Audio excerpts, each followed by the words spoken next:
going to be talking about the mechanisms that exist online that try to extract our psychological traits and use them to target us with specific messages that we'll be vulnerable to.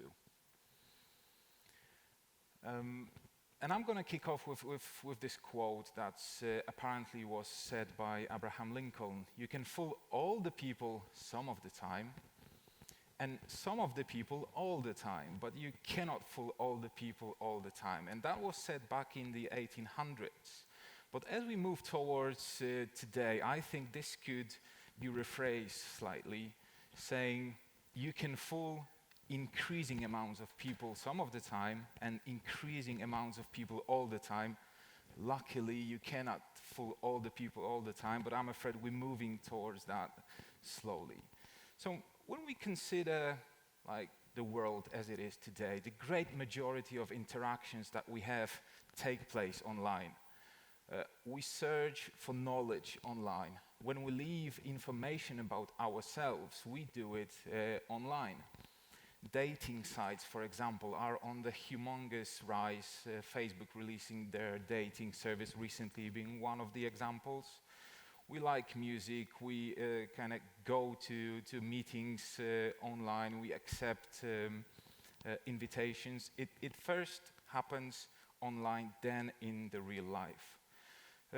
At the same time, the great majority of those interactions take place in three so-called digital republics. I mean, so we're talking about Facebook and all the kind of software that belongs to Facebook, as the WhatsApp, Instagram, and Messenger. Then we have Google with the YouTube, and we have Twitter. And what's interesting that these digital republics are connected via this click-through say principle. So when in one of these republics a topic is being picked up and people start to talk about something, the other two republics and other services immediately pick this up and the thing goes viral on the internet. Okay, and a small statistic according to Eurostat here in Europe. Among the young internet users between 16 and 24, as much as almost 90% use social media. This is how the world looks like today. So when we consider how popular this social media, social platforms and applications are, since the inception it's just been going up. You know, it will, now we're looking at Facebook alone right now. It will saturate one day, but it doesn't look like we're getting there yet. So moving to the numbers, Facebook alone, monthly active users, 2.5 billion. That's 1.6 daily active users. That's a lot of people. YouTube, 1.9 billion. WhatsApp, 1.5. And Instagram, 1 billion monthly active users. Now I'm going to substitute the WhatsApp with the fifth biggest platform, which is Twitter, because kind of historically, Twitter has been put forward as this propaganda spreading machine, meaning that on Twitter it's been very easy to create bots and kind of spread disinformation and influence public discourse. But the new research starts to suggest that it's actually been Instagram that's been mostly used by the Russian trolls during the 2016 presidential elections. So Twitter still yes, but we should kind of get the Instagram into our radar as possibly also vulnerable. So once you gather such a big amount of people on your platform, what do you do with it? Well, you make money, a lot of money. Last year, Facebook had a revenue of $55 billion. Out of that, 98.5% from ads, serving ads online. So how do you make an ad generate such a humongous revenue for you? You have to have dead kind of laser pointing targeting. And I'm just going to show you a couple of options of how Facebook can target people these days. Obviously, the screen is too small to go into every single one of the possibilities, but just focusing on the biggest areas. You've got the demographics, so you know where you come from, what's your gender, what's your age. But you can also start targeting people on the level of their income, what's their education, whether they are about to become a parent or whether they are already parents. On your political views or upcoming life events like birthdays or anniversaries. Then the second big part are your interests, so all the things that you like on Facebook, divided into subsections. So what kind of music you like, what movies you watch, whether you're an active person or not, what kind of industry interests you. Moving forward, what kind of stuff you like to eat, where you shop, what kind of technology you use, whether it's a laptop or a mobile phone. And then another big section is on our behaviors online. So, you know, whether, for example, we are an expats in a foreign country, whether we have an anniversary coming in the next 60 to 90 days, whether we're likely to travel, and the list goes on and on. It's absolutely, well, terrifying, I should say, but me coming from the ad technology space, this is rather something to envy. Nevertheless, for you know, majority of people out there, Facebook is a great social platform, but for me, a person working with data on a daily basis, Facebook is just the largest database on Earth. And the funny thing is that just like the TNT, which was initially used as a dye, none of these digital platforms were initially created to be used to spread disinformation, to influence the public discourse. However, over the time, it turned out that some of the properties of this platform are just ideal to do this on a daily basis. What's a recent example? Anyone from the UK in the room? I'm really sorry to bring this up, but it's a great example of how this has been to some extent used. It breaks my heart to observe what's happening in the UK. I did my degree in Manchester, so it's a horrible thing to observe, but hey, there you go. It has to be said that campaigning online is widely open to all the people, all the sides of the political sphere, but it turns out the effectiveness is much higher for the parties from the extreme sides, mostly because they much often tend to post things that are, you know, direct, emphatic, strong messages, you know, sometimes fake news or often fake news. And this is how the social media, so the kind of business model of social media works. Like, the main goal is to attract the user and to stay on the platform for as long as possible. And so it's natural that the machine learning algorithms working behind the scenes will naturally prefer the topics that are viral, that have big reach and high click-through. Mr. Dominic Cummings, who was the director of the Vote Leave campaign, now he's one of the closest advisors to Mr. Boris Johnson, he came up with this idea that in order for his campaign, Vote Leave, to be successful, he needs to follow two steps. First of all, he needs to gather as much data about the people in the UK as possible, together with their preferences toward Brexit, right? So a lot of people a lot of information about me, plus whether I would vote leave or stay. Once that data would be in the database of the Vote Leave, then they would prepare targeted ads and serve it to specific groups of people. So how do you collect a lot of people about, say, majority or a big chunk of population in the country, regardless of the political views of the people? Well, you turn towards sport. And in the UK, the most popular sport right after rugby and cricket is football. And especially in the year of the Euros, which were taking place in France. So what the Vote Leave campaign did, they created an online competition. The competition was saying, if you correctly predict all the games in the tournament, you will win £50 million.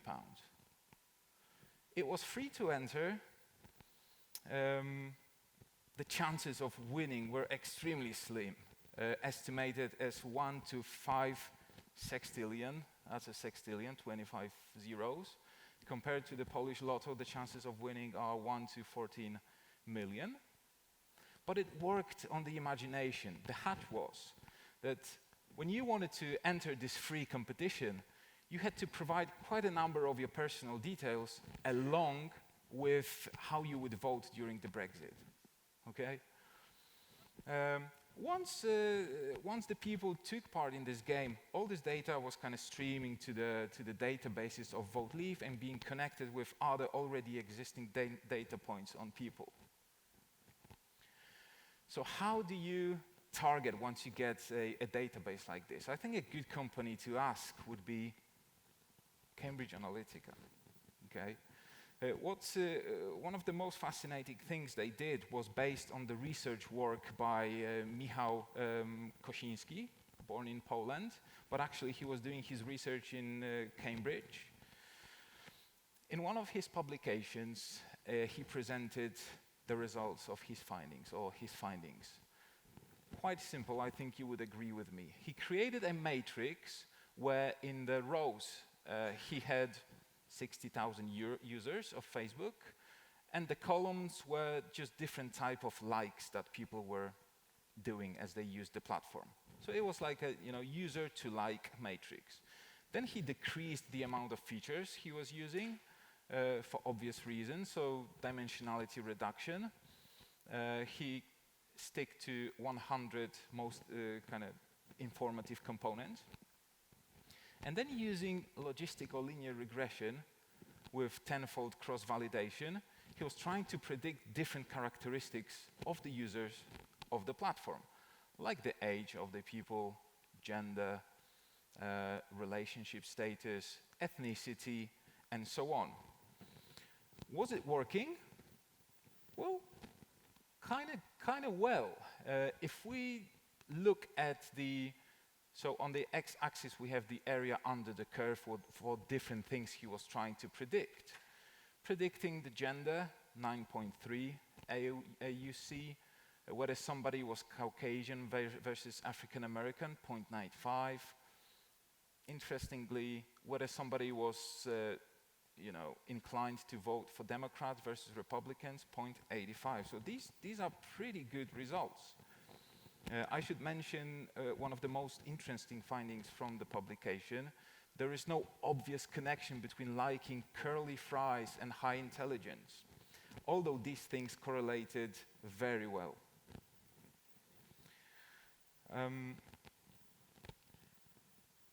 Okay, so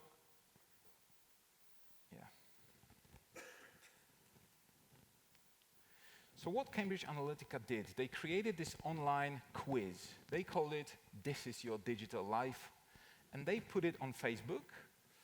As a result, several 100,000 people completed this quiz thinking they are helping in some scientific research. At that time, Facebook settings allowed Cambridge Analytica to gather information not only about people who took the quiz, but about all the connections of these people. So if I were to use that quiz, Cambridge Analytica would not only learn stuff about me, but all the people in my network, all the likes, connections, behaviors on the platform. In this way, using this neat trick, Cambridge Analytica came into possession of data about millions of people. According to Facebook, 87 million. According to Cambridge Analytica, only 30. So what was so special about this quiz? It was based on the so-called Big Five personality traits model, a model that tries to kind of decompose your personality into different sections and learn who you really are on the inside and what are your weaknesses. So these are the categories that the model uses to describe a person. So when you take a test like this, the output of the test will say whether, for example, you are rather uncreative, down to earth, or on the other side of the scale, original and curious about the world. Whether you're loner, you like to stick to yourself, you're rather quiet, or whether you're very talkative and look for connections with other people and you like to be out there doing things. And this gave a whole new dimension to how you can target people, not only based on the kind of tangible data like demographics, you know, coming from Krakow, 36 age woman, but also the psychographics, so who we really are on the inside, whether somebody's a dog lover, good saver, NBA fan, or, for example, Democratic fan.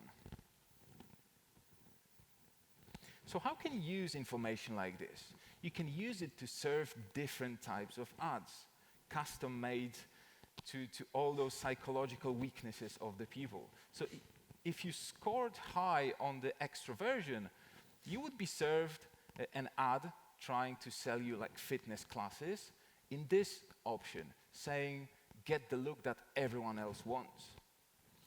On the contrary, if you're high in consciousness, so you're more thinking, you know, about yourself, your own development, you would be served a different type of ad.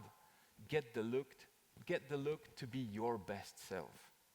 Okay? Everyone can take a test like this. Just before the presentation, I went to the website, which is listed here, still hosted by the University of Cambridge. I did a test on myself. Whether I like the findings? Well, high consciousness, hardworking, punctual, spot on. Although I was quite low on the agreeableness, so suspicious, critical, not very willing to agree straight away. I think that's correct as well. It's not very long, 20 or 30 questions. I highly recommend it. What's interesting also is that on the national level, these tests represent the nations in, you know, kind of common sense way. For example, Germany score pretty high on the organized section, whereas for Poland, we are pretty high on the worried as opposed to relaxed. So I think we can all relate to that. And that's the citation for the work of that table. I just had to put it here. I think it's the largest I've ever seen. But that's fair enough if they all contributed. So once again, how the Cambridge Analytica kind of trick worked. They created the quiz. They paid between $3 to $4 to participate in the quiz. And they gathered 27,000 elements. These elements contained the ocean models, so, you know, the psychological characteristics of these people, which were used as labels, and all the likes that people made on the website, which were used as a feature to training a model. And then, by using the policy of the Facebook at that time, they got access to 87 million likes of all other people. So by using this information, it's not supposed to look like that. Using this information, they could conclude about these people what kind of psychological features characterize these people, and serve custom-made ads. So how did it work for the Brexit example? Okay, so if you scored high on consciousness, so you like your routine, you don't really like new stuff, you would be served something like this. The European Union wants to kill our cuppa, so cup of tea. Click here to learn more how to prevent this happening. Has anyone watched the movie about the Brexit, released I think last year? I highly recommend it. Just before, throughout the campaign, there were a number of buses like this on the streets of the UK saying, we send the EU 350 million pounds a week, let's fund our NHS instead. Afterwards, it turned out to be a complete lie. It wasn't based on anything, but it was, just on the streets, people were reading this saying, oh, bloody hell, that's a lot. Yeah, maybe we should maybe leave the EU. But coming back to the ads online, if you scored high on agreeableness, so you think about other people, your empathy is high, you would see ad like this with the same message, but poor old lady in the bed. So you think, oh yeah, we could build a new hospital every 7 days with the money that we send to the EU. So is it good? I'm not sure. The same person that turned out to be, for example, an animal lover would see something like this. The EU blocks our ability to speak out and protect polar bears. Come on, click here to help the polar bears. And again, they would go to the website of the Vote Leave campaign. The last example, people with high introversion, so people that like to stick to themselves, don't like big crowds, they would see an ad like this. Turkey has a population of 76 million people. Turkey is joining the EU. Good idea? And a big arrow of the entire nation of Turkey invading EU. It works on our psychological weaknesses. If you are really an introvert and you see something like this, you don't even realize that you're being tricked. You say, well, this is not a good idea, even though it's a pile of crap. Turkey is not joining, they were not planning to join the EU. And I couldn't help to put this kind of famous slide where if you're interested and follow this link, you can learn about the different connections of the Vote Leave, leave.eu to the very wealthy American people down to the Donald Trump. And a lot of people believe that the UK people were just tricked into leaving the EU, and some other people will benefit greatly by that. And just to conclude, has anyone read this recent book by autobiography of Edward Snowden? Yeah, one person. I super highly recommend. I hope you agree with me. It reads like a really good thriller book. And one of the examples, one of the programs that Edward Snowden describes that's being still run by the National Security Agency called PRISM, and it's one of very many programs similar to this. The PRISM program was collecting internet communication based on demanding this information from internet companies. And this is a slide actually from the presentation that was leaked by Edward Snowden.